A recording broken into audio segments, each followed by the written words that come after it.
Hello friends, ഇന്നത്തെ എപ്പിസോഡിൽ സേതുമാധവനോട് അവന്തിക സന്ദീപും അനഘയും ഒരുമിച്ച് ജീവിക്കാനായി പോയതാണെന്നും അവരെക്കുറിച്ച് തൽക്കാലം ആശങ്കപ്പെടേണ്ടെന്നും ഉടനെ തന്നെ അവർ മടങ്ങിയെത്തുമെന്നാണ് എന്റെ വിശ്വാസമെന്നും അവന്തിക പറയുന്നത് കേട്ട് ഉടനെ സേതുമാധവൻ അറിയിച്ചു, അങ്ങനെയുള്ള വിശ്വാസത്തിൽ നമുക്ക് ഇരിക്കാൻ കഴിയുമോ മോളെ? നീ പറയുന്നതാണ് ഇപ്പൊ എന്റെ ധൈര്യം എന്ന് സേതുമാധവൻ പറഞ്ഞത് കേട്ട് അവന്തിക പറഞ്ഞു, അച്ഛൻ ധൈര്യമായിട്ടിരുന്നോളൂ, ഒന്നുകൊണ്ടും പേടിക്കണ്ട, അവർക്കൊന്നും സംഭവിക്കില്ല, ഉടനെ തന്നെ അവർ മടങ്ങി വന്നോളും, എനിക്കറിയാം അവർ മടങ്ങി എത്തുമെന്ന് എന്ന് അവന്തിക അറിയിച്ചു. അത് കേട്ട ഉടനെ തന്നെ അവന്തികയുടെ ആ വിശ്വാസം കേട്ടതും ഉടനെ സേതുമാധവൻ ചോദിച്ചു, മോളെ നിനക്ക് തീർച്ചയാണല്ലോ അല്ലെ അവര് ഉടനെ തന്നെ മടങ്ങിയെത്തും എന്നുള്ള കാര്യത്തിൽ? അല്ല, അവർക്ക് ഇവിടെ വന്നാൽ നമ്മൾ അവരുടെ വിവാഹം നടത്തി കൊടുക്കുമല്ലോ, പിന്നെ എന്തിനാണ് അവരിങ്ങനെ മറഞ്ഞു നിൽക്കുന്നത് എന്ന് അന്വേഷിച്ചു. അപ്പോഴേക്കും അവന്തിക പറഞ്ഞു, സത്യത്തിൽ നമ്മുടെ ഭാഗത്തല്ലേ അച്ഛാ തെറ്റ് സംഭവിച്ചിരിക്കുന്നത്. അവര് ഒരുമിച്ച് ജീവിക്കാനുള്ള ആഗ്രഹം പ്രകടിപ്പിച്ചപ്പോഴൊക്കെ നമ്മളല്ലേ അതിനോട് എതിർപ്പ് കാട്ടിയത്. അതുകൊണ്ടല്ലേ അവർ ഒരുമിച്ച് തന്നെ ജീവിക്കാമെന്നുള്ള തീരുമാനമെടുത്ത് ഇവിടെ നിന്ന് മാറി നിൽക്കുന്നത് എന്ന് സേതുമാധവനോട് അവന്തിക അറിയിച്ചു. എന്തായാലും അവനിനി എന്നെ വിളിക്കാൻ സാധ്യതയില്ല മോളെ, അതുകൊണ്ട് തന്നെ മോളെ സന്ധ്യ വിളിക്കുകയാണെങ്കിൽ അവനോട് പറയണം, ഇങ്ങനെ മാറി നിൽക്കണ്ട, എത്രയും വേഗം മടങ്ങി വരാനും അവരുടെ വിവാഹം നമ്മൾ നടത്തി കൊടുക്കുമെന്നും പറയണം എന്ന് അറിയിച്ചു. അത് കേട്ടതും സേതുമാധവന്റെ വാക്കുകൾ കേട്ട് അവന്തിക ശരി അങ്ങനെ തന്നെ പറയാമെന്ന് സേതുമാധവനോട് വാക്ക് നൽകുന്നു. അങ്ങനെ സേതുമാധവന്റെ മനസ്സ് മാറിയതിന്റെ സന്തോഷത്തിൽ അവന്തിക പുഞ്ചിരിച്ചുകൊണ്ട് അങ്ങനെ നിൽക്കുന്നു. അവന്തികയോട് സേതുമാധവൻ അക്കാര്യം പറഞ്ഞതിന്റെ സമാധാനത്തിൽ തന്റെ കരുക്കളൊക്കെ കൃത്യമായി തന്നെ താൻ ആഗ്രഹിച്ചതുപോലെ തന്നെ ആ സ്ഥാനത്തേക്ക് നീങ്ങി കഴിഞ്ഞിരിക്കുന്നു. ഇനി ലക്ഷ്യസ്ഥാനത്തേക്ക് എത്തിച്ചേരാൻ ഇനി അല്പദൂരം മാത്രമേ ഉള്ളൂ എന്നുള്ള അഹങ്കാരത്തോടെ അവന്തിക നിൽക്കുമ്പോൾ സന്ദീപിനെ കുറിച്ച് ഓർത്തുകൊണ്ട് ശശി വീണ്ടും ആ പഴയ സ്ഥലത്തേക്ക് വന്നെത്തി. അവിടെ വന്ന് അങ്ങനെ ആ പൂന്തോട്ടത്തിനരികിൽ വന്ന് അങ്ങനെ നിൽക്കുമ്പോൾ ഉടനെ സന്ദീപിനെ അന്ന് തന്നോട് പറഞ്ഞ കാര്യങ്ങൾ ശശി ഓർമ്മിച്ചു. തനിക്ക് പേടിയാകുന്നുണ്ടെന്നും വിവാഹത്തെക്കുറിച്ച് അറിഞ്ഞാൽ അവന്തികയെടുത്തിയും അനഘയും വെറുതെ ഇരിക്കുമോ എന്നാണ് എന്റെ ആശങ്കയെന്നും അവര് എന്തും ചെയ്യാൻ മടിക്കില്ല എന്നുമുള്ള സന്ദീപിന്റെ വാക്കുകളായിരുന്നു ശശിയെ അലട്ടിക്കൊണ്ടിരുന്നത്. അന്ന് സന്ദീപും ശശിയും സംസാരിച്ചു കൊണ്ടിരുന്നപ്പോൾ അവിടേക്ക് എത്തിയ അനഘ പറഞ്ഞ വാക്കുകളും സച്ചിയുടെ മനസ്സിലേക്ക് കടന്നു വന്നു. അതിനെക്കുറിച്ച് ആലോചിച്ചങ്ങനെ വിഷമിച്ച് സച്ചി ഇരിക്കുമ്പോൾ അവിടേക്ക് സേതുമാധവൻ എത്തുന്നു. സേതുമാധവൻ വന്നതോടെ സച്ചി സേതുമാധവനെ അച്ഛ എന്ന് വിളിച്ചതും സേതുമാധവൻ പറഞ്ഞു, ശരിക്കും എന്റെ മക്കൾക്ക് ഞാൻ അനുഭവിച്ചതുപോലെയുള്ള ദുരിതം ഒരിക്കലും ഉണ്ടാകരുത് എന്ന ആഗ്രഹം കൊണ്ടാണ്, ആ വാശിയാണ് എന്നെ ഈ നിലയിലേക്ക് എത്തിച്ചത്. അന്ന് ആ വാശിയോടെ ഞാൻ പ്രയത്നിച്ചത് കൊണ്ടാണ് ഇന്ന് ഈ സന്തോഷത്തോടെയുള്ള ജീവിതം, അല്ലെങ്കിൽ ഇത്രയും സുഖ സൗകര്യത്തോടെ എന്റെ മക്കൾക്ക് ഇന്നിവിടെ ജീവിക്കാൻ സാധിക്കുന്നത്.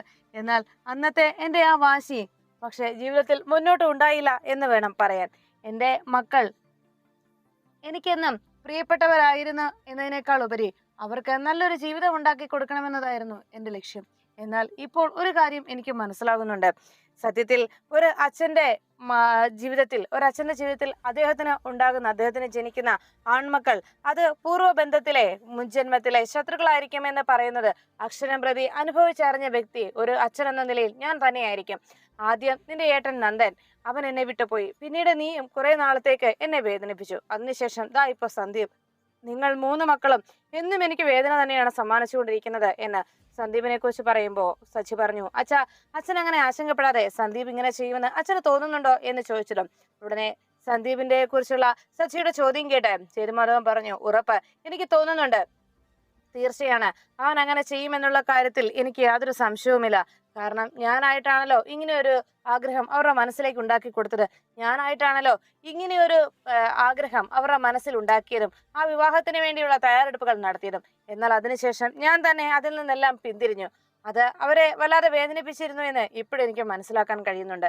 അന്ന് സന്ദീപ് ഇതിനെക്കുറിച്ച് അവന്തികയോട് പറഞ്ഞപ്പോഴും ഞാൻ അന്ന് അക്കാര്യം മുഖവിലേക്ക് എടുത്തിരുന്നില്ല. എന്നാൽ അന്ന് ഞാൻ മറ്റെല്ലാം മറന്ന് അവരുടെ വിവാഹം നടത്തിയിരുന്നുവെങ്കിൽ ഇന്നിപ്പോ ഇങ്ങനെ ഒരു വേദന ഞാൻ അനുഭവിക്കേണ്ടി വരുമായിരുന്നില്ല എന്ന് സേതുമാധവൻ ആശങ്കയോടെ പറയുമ്പോൾ സച്ചി ചോദിച്ചു, അച്ഛന് വിശ്വാസമാണോ, തീർച്ചയാണോ സന്ദീപ് തീർച്ചയായിട്ടും ഇങ്ങനെ ഒരു പ്രവൃത്തി ചെയ്യുമെന്ന് അച്ഛൻ എങ്ങനെ അത് ഉൾക്കൊള്ളാൻ കഴിയും, അല്ലെങ്കിൽ അച്ഛൻ എത്രത്തോളം അതിൽ വിശ്വാസ്യതയുണ്ട്?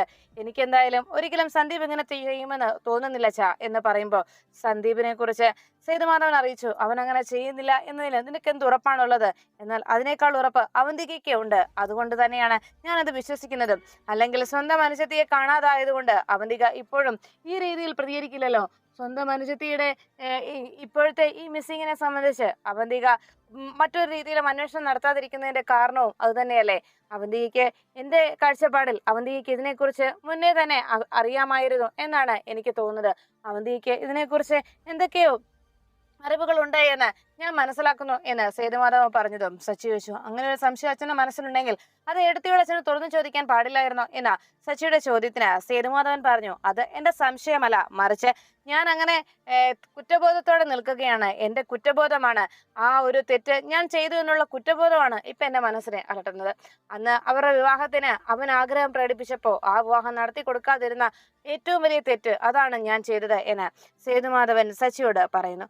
അതുകൊണ്ട് തന്നെ അവർ മടങ്ങിയെത്തിയാൽ അവരുടെ വിവാഹം ഉടനെ നടത്തണം എന്ന് ഉള്ള തീരുമാനത്തിലേക്കാണ് താൻ പോകുന്നത് എന്നുള്ള രീതിയിൽ സേതുമാധവൻ മറുപടി നൽകുമ്പോൾ സച്ചി സന്ദീപ് അങ്ങനെ ചെയ്യില്ല എന്ന് ഉറപ്പിച്ചു പറയുമ്പോൾ അതിന് എന്തുറപ്പാ നിന്റെ കയ്യിലുള്ളത്, അത് എനിക്ക് വ്യക്തമാക്കി തരാനായിരുന്നു സേതുമാധവന്റെ ചോദ്യം. അതുകൊണ്ട് തന്നെ നിന്റെ ഈ വാക്കുകളേക്കാൾ ഞാൻ ഏറെ വിശ്വസിക്കുന്നത് അവന്തികയുടെ വാക്കുകളാണ്. അവന്തികയ്ക്കാണ് ഇതിനേക്കാൾ ഏറെ ഉറപ്പുള്ളത്, അവൾക്കാണ് ഇതിനേക്കാൾ ഏറെ വിശ്വാസയോഗ്യമായി അവൾക്കാണ് ഇക്കാര്യത്തെക്കുറിച്ച് പറയാൻ കഴിയുന്നത് എന്ന് സേതുമാധവൻ പറഞ്ഞ് അവിടെ നിന്ന് പോകുമ്പോൾ സച്ചിയുടെ മനസ്സിലേക്ക് പെട്ടെന്ന് ഒരു ആലോചന ഓടിയെത്തി. അർച്ചന പറഞ്ഞതുപോലെ അവന്തികേടത്തി മനഃപൂർവ്വം സന്ദീപിനെയും അനഘയും ഇവിടുന്ന് മാറ്റി നിർത്തി അവർ പരസ്പരം ഒളിച്ചോടി പോയി എന്ന ഒരു തെറ്റിദ്ധാരണ അച്ഛന്റെ മനസ്സിൽ ഉണ്ടാക്കിയെടുത്ത് അച്ഛനെ കൊണ്ട് തന്നെ സന്ദീപിന്റെയും അനഘയുടെയും വിവാഹം നടത്തിക്കുക എന്ന ആ ലക്ഷ്യത്തിലേക്കുള്ള യാത്രയിലാണ് ഇപ്പോ അവന്തികേടത്തി എന്ന അർച്ചനയുടെ ആ സംശയം. അവന്തിക ഇത് മനഃപൂർവ്വം ചെയ്തു കൂട്ടുന്നതാണോ എന്നുള്ള ആലോചന സച്ചിയുടെ മനസ്സിലേക്ക് എത്തുന്നു. അങ്ങനെയാണെങ്കിൽ തന്നെ അവന്തികേടത്തി എന്തിന് ഇങ്ങനെയൊക്കെ ചെയ്യണം എന്നായി സച്ചിയുടെ ചിന്താഗതി. ഒരിക്കലും അവന്തികേടത്തി അങ്ങനെയൊന്നും ചെയ്യില്ല, അർച്ചനയുടെ വെറും ഒരു തെറ്റിദ്ധാരണയായിരിക്കാം എന്ന ഒരു ചിന്ത ആ നിമിഷം തന്നെ സച്ചി സത്യങ്ങൾ തിരിച്ചറിയാൻ പോകുന്ന ആ നിമിഷം സച്ചിയുടെ മനസ്സിനെ വീണ്ടും മറ്റു പല ചിന്താഗതികൾ കടന്നുകൂടി ആ ഒരു സംശയത്തെ ഇല്ലാതാക്കുന്നു. അപ്പോഴാണ് വൃന്ദാവനത്തിൽ തനിച്ച് നിന്നുകൊണ്ട് ആതിര സന്ദീപിനെ കുറിച്ച് ആലോചിക്കുന്നത്. മീര പറയുന്നത് സന്ദീപിനോട് അന്ന് ഇങ്ങനെ ഒരു സംഭവം ഉണ്ടായ വിവരം അറിഞ്ഞപ്പോൾ മീര സന്ദീപിനെ കുറ്റപ്പെടുത്തിക്കൊണ്ട് തന്റെ അരികിൽ നിന്ന് പറഞ്ഞ കാര്യങ്ങൾ ആതിര ഓർമ്മിച്ചു. സന്ദീപ് നിനക്ക് വാക്ക് തന്നതുപോലെ തന്നെ അവൻ മറ്റൊരു ചതി ഇപ്പൊ കാണിച്ചിരിക്കുകയാണ്. നിന്നോടും നമ്മുടെ കുടുംബത്തോടും അവൻ വലിയൊരു ചതിയാണ് കാണിച്ചിരിക്കുന്നത്. സന്ദീപിനെ മാത്രമേ വിവാഹം കഴിക്കൂ എന്ന് പറഞ്ഞ് ഒറ്റക്കാലിൽ തപസ് ചെയ്യുന്ന പോലെ നിന്ന് നിനക്ക് ഇപ്പോ മറ്റൊരു തീരുമാനത്തിൽ എത്തിച്ചേരാനുള്ള അവസ്ഥയിലേക്ക് എത്തിക്കഴിഞ്ഞു. ഇനി ഒരു കാലത്തും സന്ദീപിനെ വിശ്വസിക്കുകയില്ല എന്നും സന്ദീപുമായിട്ടൊരു ജീവിതം ഉണ്ടാവുകയില്ല എന്നുമുള്ള ആ തീരുമാനമാണ് ഇനി നീ എടുക്കേണ്ടത് എന്നാണ്. അതേപോലെ തന്നെ അന്ന് നീ എടുത്ത അതേ തീരുമാനം സന്ദീപിന്റെ കാര്യത്തിൽ ഇപ്പോഴും നീ എടുക്കണമെന്നുള്ള അവന്തികയുടെയും മറ്റുമൊക്കെ ആഗ്രഹം സഫലമാക്കി കൊടുക്കുന്ന രീതിയിലുള്ള മീരയുടെ വാക്കുകൾ ആ നിമിഷം ആതിരയുടെ മനസ്സിനെ അലട്ടി. ആതിര അതിനെക്കുറിച്ച് ഓർത്ത് ആകെ ആശങ്കപ്പെട്ടു. ആകെ വിഷമത്തോടെ ആതിര അതിനെക്കുറിച്ച് ചിന്തിച്ചുകൊണ്ട് അങ്ങനെ നിൽക്കുമ്പോൾ പെട്ടെന്ന് ആതിര ഒരു തീരുമാനത്തിലേക്ക് എത്തി. സന്ദീപില്ലാത്ത ഒരു ജീവിതം ഈ ആതിരയ്ക്ക് ഒരിക്കലും ഉണ്ടാവില്ല. ഈ ആതിര ആരുടെയെങ്കിലും മുന്നിൽ തല കുനിച്ചു കൊടുക്കുന്നുണ്ടെങ്കിൽ അത് താലി കെട്ടാനായി സന്ദീപിന്റെ മുന്നിൽ മാത്രമായിരിക്കും. അത് സംഭവിച്ചില്ല എങ്കിൽ പിന്നെ ഈ ആതിരയുടെ മരണമാണ്. ഇപ്പോ എല്ലാം എനിക്ക് മനസ്സിലാവുന്നുണ്ട്. സന്ദീപിനെ എനിക്ക് നഷ്ടമായിക്കൊണ്ടിരിക്കുകയാണ്. അതുകൊണ്ട് ഇനി ഞാൻ ജീവിച്ചിരുന്നിട്ട് കാര്യമില്ല. ഇനി ഈ ആതിരയ്ക്ക് ഈശ്വരൻ ഈ ലോകത്തേക്ക് തന്ന ഈ ജീവൻ ഇനി ഇവിടെ നിലനിർത്തുന്നതിൽ കാര്യമില്ല. അതുകൊണ്ട് ഇനി ഒരു നിമിഷം പോലും പാഴാക്കാനില്ല. ഈ നിമിഷം തന്നെ ഈ ആതിര എന്നേക്കുമായി ഈ ലോകത്തോട് വിട പറയാൻ പോകുന്നു എന്ന് മനസ്സിൽ ഉറപ്പിച്ചുകൊണ്ട് ആതിര നേരെ റൂമിലേക്ക് പോകാനായി പിന്തിരിഞ്ഞതും അവിടെ സിറ്റൗട്ടിലേക്ക് അനൂപ് വരുന്നത് ആതിര കണ്ടു. വേഗം തന്നെ ആതിര സങ്കടത്തോടെ തന്റെ കണ്ണുകൾ തുടച്ച് അവിടെ പിന്തിരിഞ്ഞ് വീണ്ടും നിന്നു. ഏട്ടനത് കാണലെന്നുള്ള ആഗ്രഹത്തിൽ പിന്തിരിഞ്ഞ് നിൽക്കുമ്പോൾ അനൂപ് വേഗം ആതിരയ്ക്ക് അരികിലേക്ക് എത്തി. മോളെ ആതിരെ എന്ന് വിളിച്ചതും എന്താ മോളെ നീ എന്തെങ്കിലും ആലോചിക്കുന്നത് എന്ന് ചോദിച്ചതും ആതിര പറഞ്ഞു, ഒന്നുമില്ല ഏട്ടാ, വെറുതെ ഇവിടെ നിൽക്കാൻ തോന്നി, അതാ ഞാൻ ഇവിടെ വന്ന് നിന്നത് എന്ന് പറഞ്ഞതും ഉടനെ അനൂപ് പറഞ്ഞു, മോളെ നീ ഇപ്പോൾ ഇവിടെ നിൽക്കുന്നത് പോലെ ഏട്ടനും പലപ്പോഴും ഇവിടെ നിന്നിട്ടുണ്ട്. അത് ജീവിതത്തിൽ പല പ്രതിസന്ധികളും വന്ന സമയത്തും ജീവിതത്തിൽ പല പ്രശ്നങ്ങളും നേരിട്ടപ്പോഴും ഒക്കെയാണ്. എനിക്കറിയാം നിന്റെ മാനസികാവസ്ഥയും ഇപ്പോൾ അത് തന്നെയാണ്. നിന്റെ മനസ്സിനെ വല്ലാതെ തകർത്ത് കളഞ്ഞിരിക്കുന്ന സംഭവങ്ങളാണല്ലോ ഇപ്പോൾ ഉണ്ടായിക്കൊണ്ടിരിക്കുന്നത്. അതുകൊണ്ട് തന്നെ അത്തരം സംഭവങ്ങൾ നിന്റെ ജീവിതത്തെ തന്നെ തകർത്ത് കളയുന്നുണ്ടെന്ന് എനിക്കറിയാം. നിന്റെ മനസ്സിനെ തകർത്ത് കളയുന്ന ഈ സംഭവങ്ങൾ അത് നിന്നെ അലട്ടുന്നത് കൊണ്ടാണ് നീ ഇപ്പോൾ ഇവിടെ ഒറ്റയ്ക്ക് വന്ന് നിൽക്കുന്നതെന്നും ഏട്ടന് മനസ്സിലാവുന്നുണ്ട് എന്ന് പറഞ്ഞതും ഓരോരുത്തരുടെയും ജീവിതത്തിൽ ഇതുപോലെ പ്രണയബന്ധങ്ങൾ ഉണ്ടാകുന്നത് സ്വാഭാവികമാണ്. പലർക്കും അവരുടെ ആദ്യ പ്രണയം, അത് പ്രായമായാലും ശരി കുഞ്ഞുനാളിലുള്ളതാണെങ്കിലും ശരി, ആദ്യ പ്രണയം, അവരുടെ നഷ്ടപ്പെട്ട പ്രണയം എന്ന് പറയുന്നത് വലിയൊരു തീരാവേദനയായി അവരുടെ മനസ്സിനെ അലട്ടും. എന്നാൽ ജീവിതം കുറെ മുന്നോട്ട് പോയി കഴിയുമ്പോഴാണ് അതൊക്കെ വെറും നീർക്കുമിളയുടെ പോലും ആയുസ് ഉണ്ടായിരുന്നില്ല അതിനൊന്നും എന്നുള്ള സത്യം നമ്മൾ തിരിച്ചറിയുന്നത് എന്ന് അനൂപ് ആതിരയോട് പറയുന്നു. ആതിര അപ്പോഴേക്കും അനൂപിനോട് പറഞ്ഞു, ഏട്ടാ എനിക്കറിയില്ല, എന്തൊക്കെയാണെങ്കിലും എൻ്റെ മനസ്സിന് ആകെ വല്ലാതെ അസ്വസ്ഥമാക്കിയിരിക്കുന്ന നിമിഷങ്ങളാണിപ്പോൾ. അതുകൊണ്ട് തന്നെ ഒരു തീരുമാനമെടുക്കാനാകാത്ത അവസ്ഥയിലാണ് ഞാൻ നിൽക്കുന്നത്. ജീവിക്കണോ മരിക്കണോ എന്നുള്ള ഒരു തീരുമാനത്തിൽ എത്തിച്ചേരാനാകാതെ ഞാൻ നിൽക്കുകയാണ് ഏട്ടാ എന്ന് ആതിര പറയുമ്പോൾ ഉടനെ അനൂപ് അരികിലേക്ക് എത്തി ആതിരയെ ചേർത്ത് പിടിച്ചിട്ട് പറഞ്ഞു, മോളെ, ഇങ്ങനെയുള്ള അവസ്ഥ എല്ലാവരുടെയും ജീവിതത്തിൽ ഉണ്ടാകും. പക്ഷെ എന്ന് വെച്ച് നമ്മൾ സ്നേഹിച്ച ആളെ നമ്മൾ അങ്ങ് അമിതമായി സ്നേഹിച്ചു പോകും. എന്തെല്ലാം തെറ്റുകൾ അവർക്കുണ്ടെങ്കിലും കുറ്റങ്ങളുണ്ടെങ്കിലും അതൊന്നും നമ്മുടെ കണ്ണിൽ പെടില്ല. അതെല്ലാം മറന്നുകൊണ്ട് നമ്മൾ അവരെ ആത്മാർത്ഥമായി പ്രണയിക്കും, ആത്മാർത്ഥമായി സ്നേഹിക്കും. അതാണ് എല്ലാവരുടെയും ജീവിതത്തിൽ സംഭവിക്കുന്നത്. എന്നാൽ കുറച്ചുനാൾ കഴിയുമ്പോഴാണ് നമ്മൾ കാണിച്ച ആ സ്നേഹവും ആത്മാർത്ഥതയും അവർക്ക് തിരിച്ച് നമ്മളോട് ഉണ്ടായിരുന്നില്ല എന്നുള്ള സത്യം തിരിച്ചറിയുന്നത്.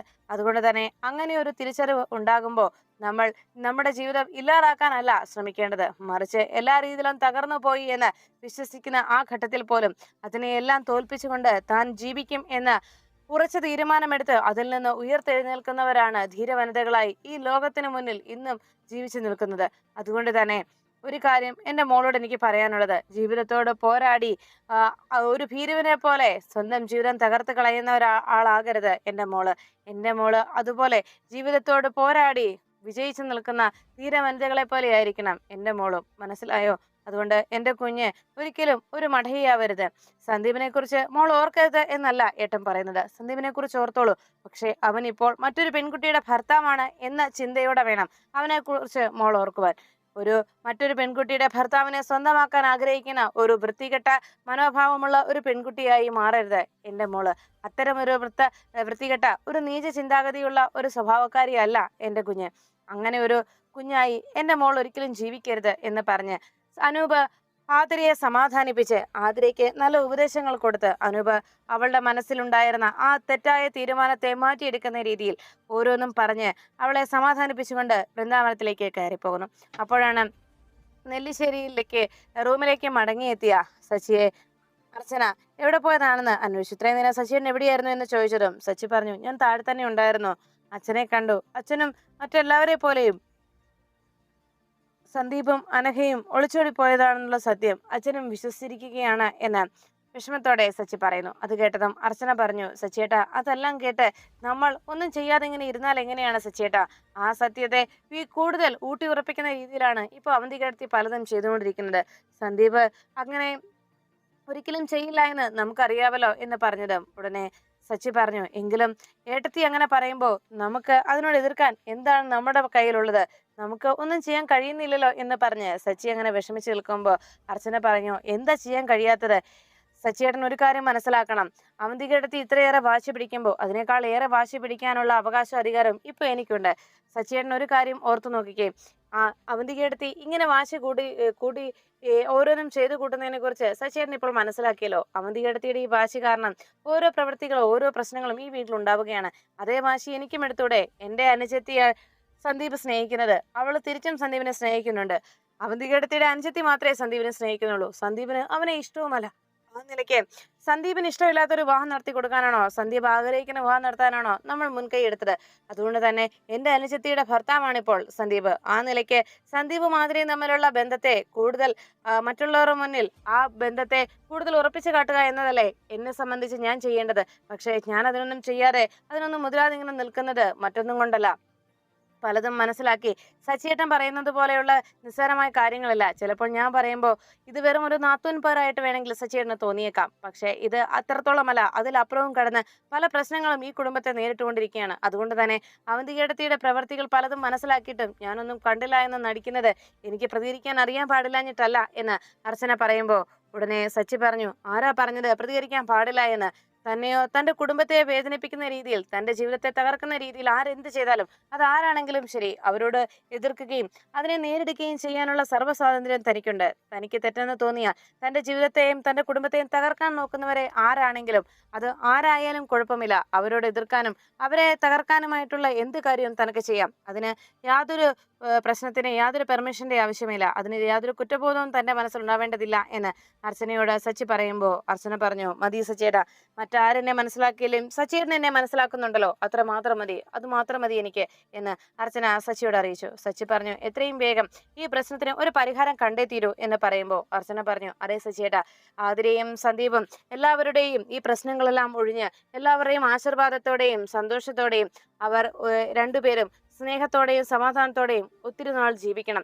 അതാണ് എൻ്റെ ആഗ്രഹം. അനഘ തനിക്ക് തെറ്റിയ തൻ്റെ മനസ്സിൻ്റെ ചിന്താഗതികളെയൊക്കെ അനഘ തന്നെ സ്വയം മാറ്റണം. അതിന് അവന്തികേടത്തി തന്നെ വേണം മുൻകൈ എടുക്കാൻ. അവന്തികേടത്തി അതിന് മുൻകൈ എടുക്കുന്നതിന് വേണ്ടിയുള്ള കാര്യങ്ങൾ ചെയ്യാനാണ് ഞാനിപ്പോൾ ആലോചിക്കുന്നത് എന്ന് അർച്ചന പറഞ്ഞു. അപ്പോഴേക്കും സച്ചി പറഞ്ഞു, അതൊക്കെ ശരി, താൻ ആതിരയെ വിളിച്ചിരുന്നോ എന്ന് ചോദിച്ചതും അർച്ചന പറഞ്ഞു, എങ്ങനെ ഞാൻ വിളിക്കും സച്ചിയേട്ടാ, അവളോട് വിളിച്ച് ഞാൻ എന്ത് പറയും? സന്ദീപിനെ കുറിച്ച് ഓർത്തുള്ള സങ്കടത്തിലാണ് അവൾ വിളിച്ചപ്പോഴൊക്കെ അവളുടെ കണ്ണീര് കേൾക്കാൻ, കരച്ചിൽ കേൾക്കാൻ മാത്രമേ എനിക്ക് കഴിഞ്ഞുള്ളൂ. അവളെ ഞാൻ എന്ത് പറഞ്ഞ് സമാധാനിപ്പിക്കും സച്ചിയേട്ടാ എന്ന് പറഞ്ഞതും സച്ചി പറഞ്ഞു, ഏയ് അങ്ങനെയല്ല എന്ന് പറഞ്ഞ് ഉടനെ അർച്ചനയുടെ ഫോൺ എടുത്ത് സച്ചി അർച്ചനയുടെ കയ്യിലേക്ക് കൊടുത്തു. താൻ ഇപ്പോൾ തന്നെ വിളിക്കേ, ആതിരയെ വിളിക്കേ, അവൾക്ക് ധൈര്യം പകർന്നു കൊടുക്കണം. അവൾക്ക് സന്ദീപിന് ഒന്നും സംഭവിക്കില്ല എന്നും സന്ദീപ് എല്ലാവരും പറയുന്നത് പോലെ സന്ദീപിന് അങ്ങനെയൊന്നും സംഭവിച്ചിട്ടില്ല എന്നും അവളെ ധരിപ്പിക്കണം. അവളുടെ വിശ്വാസം ഒരിക്കലും അത് ഇല്ലാതായി പോകാൻ പാടില്ല, ഒരിക്കലും അവളുടെ വിശ്വാസം തകർന്നു പോകാൻ പാടില്ല എന്ന് പറഞ്ഞു. അർച്ചന സച്ചിയുടെ വാക്കുകൾ കേട്ട് ഉടനെ ആതിരയുടെ ഫോണിലേക്ക് വിളിക്കണം. ആതിരയെ വിളിച്ചിട്ട് കോൾ എടുക്കാതെ ഫോൺ സ്വിച്ച് ഓഫ് എന്ന് അറിഞ്ഞതോടെ അർച്ചനയ്ക്ക് ആകെ ടെൻഷൻ വന്നു. അർച്ചന ഉടനെ തന്നെ കമലേടത്തിയുടെ ഫോണിലേക്ക് വിളിക്കണം. അമ്മേ, ആതിര എവിടെ ഇല്ലേ എന്ന് ചോദിച്ചതും അവളുടെ ഫോൺ സ്വിച്ച് ഓഫ് ആണല്ലോ എന്ന് പറഞ്ഞപ്പോൾ കമലേടത്തി പറഞ്ഞു, അവള് റൂമിൽ തന്നെയുണ്ട്. സന്ദീപിന്റെ കാര്യം അറിഞ്ഞപ്പോൾ മുതൽ റൂമിൽ കയറി അടയിരിപ്പാണ്. എപ്പോഴും അല്ലെങ്കിൽ ഇവിടെ ഓരോ കാര്യങ്ങൾ ചെയ്ത് എൻ്റെ കൂടെ നിൽക്കുന്ന കുഞ്ഞായിരുന്നു. ഇപ്പോൾ റൂമിൽ നിന്ന് പുറത്തിറങ്ങുന്നേ ഇല്ല. എപ്പോഴും ഓരോന്നും ആലോചിച്ച് എവിടെയെങ്കിലുമൊക്കെ പോയി നിൽക്കുന്നത് കാണാം എന്ന് പറഞ്ഞു. ഉടനെ അർച്ചന പറഞ്ഞു, അമ്മ അവൾക്ക് ഒന്ന് ധൈര്യം കൊടുക്കണം, അവളെ സമാധാനിപ്പിക്കണം എന്ന് പറഞ്ഞതിനും കമലെടുത്തി പറഞ്ഞു, എത്രത്തോളം അവളെ നമ്മൾ സമാധാനിപ്പിക്കുക, ഒരു കണക്കിന് ഈ ഒരു പ്രശ്നം ഇങ്ങനെ അങ്ങ് അവസാനിച്ചല്ലോ എന്ന് കരുതാം എന്ന് അവന്തിക ആതിരയെക്കുറിച്ച് കമലെടുത്തി പറയുമ്പോൾ അച്ഛനെ പറഞ്ഞു, അമ്മ ഒരു കാര്യം ചെയ്യ്, ഇന്നമ്മ അവളുടെ കൂടെ പോയി കിടക്കണം എന്ന് പറഞ്ഞു. അപ്പോഴേക്കും കമലെടുത്തി പറഞ്ഞു, ഞാൻ പറഞ്ഞതാ, പക്ഷെ അവൾ സമ്മതിക്കുന്നില്ല മോളെ എന്ന് പറഞ്ഞതും അർച്ചന പറഞ്ഞു, അമ്മേ സൂക്ഷിക്കണേ, അവളെ എപ്പോഴും അമ്മ ശ്രദ്ധിക്കണം കേട്ടോ, അല്ലെങ്കിൽ ഞാനിപ്പോൾ അങ്ങോട്ട് വരട്ടെ എന്ന് അർച്ചന ചോദിച്ചതും കമലെടുത്തി പറഞ്ഞു, ഇനിയിപ്പോൾ ഇത്രയും വൈകിയില്ല മോളെ, വേണ്ട, ഞങ്ങളെല്ലാവരും ഇവിടെ ഉണ്ടല്ലോ, ഞങ്ങൾ നോക്കിക്കോളാം, നീ വിഷമിക്കൊന്നും വേണ്ട എന്ന് അർച്ചനയെ സമാധാനിപ്പിച്ചു. ശരിയമ്മേ, അമ്മ അവളെ ഒന്ന് ശ്രദ്ധിച്ചോണം കേട്ടോ എന്ന് പറഞ്ഞ് ഫോൺ വെച്ചു. അതിനുശേഷം അർച്ചന സച്ചിയോട് പറഞ്ഞു, അവള് ആകെ വിഷമത്തിലാണ് സച്ചിയേട്ടാ, അവൾ സന്ദീപിനെ കുറിച്ച് ഓർത്ത് സങ്കടപ്പെടുകയാണ്. എൻ്റെ ടെൻഷൻ ഇപ്പം അത് മാത്രമല്ല സച്ചിയേട്ടാ, പലതും പറഞ്ഞ് അവസാനം ആതിരയുടെ മനസ്സിൽ സന്ദീപും അനഘയും അങ്ങനെ ഒളിച്ചോടി പോയതാണ് എന്നുള്ളൊരു ചിന്ത അവളുടെ മനസ്സിൽ ഉണ്ടായിപ്പോയാൽ അതോടെ എല്ലാം തകർന്നില്ലേ സച്ചിയേട്ടാ, നമ്മൾ ഇത്രത്തോളം ചെയ്തതൊക്കെ വെറുതെ ആയി പോവില്ലേ എന്ന് പറഞ്ഞതും സച്ചി പറഞ്ഞു, അങ്ങനെ ഒരു ചിന്ത അവളുടെ മനസ്സിൽ ഒരിക്കലും ഉണ്ടാകാൻ പാടില്ല, അത് വേണം നമ്മൾ തടയാൻ. അതുകൊണ്ടാണ് അവളെ വിളിച്ച് അവൾക്ക് ഉറപ്പ് കൊടുക്കണമെന്ന് പറഞ്ഞത്. ഒരിക്കലും സന്ദീപ് അവളുടെ ജീവിതത്തിൽ നിന്ന് ഒഴിഞ്ഞു പോകില്ല എന്നും, അല്ലെങ്കിൽ സന്ദീപ് ഒരിക്കലും അവൾക്ക് നഷ്ടമാവില്ല എന്നുള്ള സത്യം അവളെ നീ പറഞ്ഞ് ബോധ്യപ്പെടുത്തണം എന്ന് സച്ചി അർച്ചനയോട് പറയുന്നു. അർച്ചന അത് കേട്ടതും, സച്ചിയേട്ടാ എന്തായാലും ഞാൻ ഉടനെ തന്നെ നാളെ തന്നെ ആതിരയെ പോയി കാണുന്നുണ്ട്. ആതിരയുടെ മനസ്സിന്റെ സങ്കടങ്ങൾ എനിക്ക് മനസ്സിലാക്കാൻ കഴിയുന്നുണ്ട്. ഞാൻ അവളെ പറഞ്ഞ് കാര്യങ്ങൾ മനസ്സിലാക്കിക്കോളാം എന്ന് പറഞ്ഞതും ഉടനെ സച്ചി പറഞ്ഞു, അതുകൊണ്ട് തന്നെയാണ് ഞാൻ പറഞ്ഞത്, എത്രയും വേഗം ഈ പ്രശ്നത്തിന് ഒരു പരിഹാരം കാണുമെന്ന്, എത്രയും പെട്ടെന്ന് തന്നെ ഇതിനൊരു സൊല്യൂഷൻ കണ്ടെത്തിയേ തീരൂ എന്ന് പറഞ്ഞതും ഉടനെ അർച്ചന പറഞ്ഞു, എനിക്ക് മനസ്സിലായി സച്ചിയേട്ടാ, എത്രയും വേഗം ഇതിനൊരു പരിഹാരം ഞാൻ കണ്ടെത്തിയിരിക്കും എന്ന് അർച്ചന സച്ചിക്ക് വാക്കു നൽകുന്നു. അതിനുശേഷം കമലെടുത്തി റൂമിലേക്ക് എത്തിയതും ദയാനന്ദ മാഷ് ആകെ വിഷമിച്ചിരിക്കുകയാണ്. കമലെടുത്തി ഉടനെ ദയാനന്ദ മാഷിനോട് പറഞ്ഞു, നമ്മുടെ മോളുടെ അവസ്ഥ, അവള് ആകെ വിഷമത്തിലാണ്. സന്ദീപ് ഇങ്ങനെ ഒരു പ്രവൃത്തി ചെയ്യുമെന്ന് അവളും കരുതിയിരുന്നല്ലോ. അവള് അത്രത്തോളം ഇഷ്ടപ്പെട്ടു പോയതല്ലേ അവനെ. എന്തൊക്കെയാണെന്ന് പറഞ്ഞാലും സന്ദീപ് എത്രയൊക്കെ മോശക്കാരനാണെന്ന് പറഞ്ഞാലും സന്ദീപിനെ കുറിച്ച് എത്രയൊക്കെ മോശമായി സംസാരിച്ചാലും അവൾ അത്രത്തോളം ഇഷ്ടപ്പെട്ടു പോയ ഒരു വ്യക്തിയല്ലേ. അവനെക്കുറിച്ച് മോശമായി ആരെങ്കിലും പറയുമ്പോൾ അത് കേട്ടു നിൽക്കാൻ അവളെ കൊണ്ട് കഴിയില്ലല്ലോ എന്ന് പറഞ്ഞു. അത് കേട്ടതും ഉടനെ ദയാനന്ദ മാഷ് പറഞ്ഞു, അതൊക്കെ ശരി തന്നെയാണ്, പക്ഷെ എന്തായാലും സന്ദീപിന്റെ കാര്യത്തിൽ ഇനി നമ്മൾ കൂടുതൽ ആലോചിക്കുകയോ സംസാരിക്കുകയൊന്നും വേണ്ട. ആ അധ്യായം കഴിഞ്ഞു, ഇനി അതിനെക്കുറിച്ച് നമ്മൾ പറയണ്ട. പിന്നെ ഇപ്പോൾ സേതു ഇതെങ്ങനെ ചിന്തിക്കണോ, എങ്ങനെ അനുഭവിക്കണോ, എങ്ങനെ ഇതിനെയൊക്കെ നേരിടുന്നു എന്നതാണ് ഞാനിപ്പോൾ ആലോചിക്കുന്നത്. സേതുമാധവന് എങ്ങനെ നേരിടാൻ സാധിക്കുന്നു എന്നോർത്താ ഇപ്പോൾ അദ്ദേഹത്തിന്റെ മാനസികാവസ്ഥ എന്തായിരിക്കും എന്നൊക്കെ ദയാനന്ദ മാഷ് സങ്കടപ്പെട്ടുകൊണ്ടിരിക്കുമ്പോൾ ഒരു കണക്കിന് ഇതിങ്ങനെ അവസാനിച്ചാലോ എന്ന് പറഞ്ഞ് അങ്ങനെ ദയാനന്ദ മാഷിനോട് കമലെടുത്ത് സംസാരിച്ചുകൊണ്ടിരിക്കുമ്പോൾ അവിടേക്ക് ആതിര എത്തുന്നു. ആതിരയെ വാതിൽക്ക് കണ്ടതോടെ ഉടനെ കമലെടുത്ത് ചോദിച്ചു, എന്താ മോളെ എന്ന് ചോദിച്ചിട്ടും ആതിര ആകെ വിഷമത്തോടെ ഇരുവരെയും നോക്കുന്നു.